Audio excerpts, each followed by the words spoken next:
Welcome to the Banker Lamp. Please enjoy the video. Start by gathering ingredients: 2 cups whole milk, 4 egg yolks, 1/2 cup sugar, and 1 teaspoon vanilla. Whisk yolks and sugar together until pale and slightly thickened.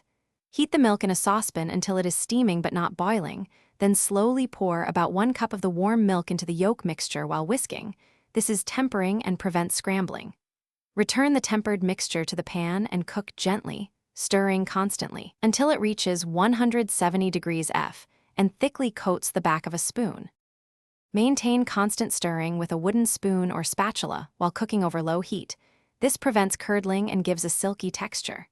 When the custard reaches 170 degrees F and coats a spoon, remove it from heat immediately to halt thickening. For flavor, add 1 teaspoon vanilla extract off the heat, or infuse the milk with a split vanilla bean for 10 minutes before heating for a richer aroma. To ensure absolute smoothness, pour the custard through a fine sieve into a clean bowl, catching any tiny cooked egg pieces. After straining, press a piece of plastic wrap directly onto the surface of the custard to prevent a skin from forming. This keeps texture uniform. Chill the custard in an airtight container for at least 2 hours, though 4 hours yields a firmer set. Refrigeration also improves flavor melding.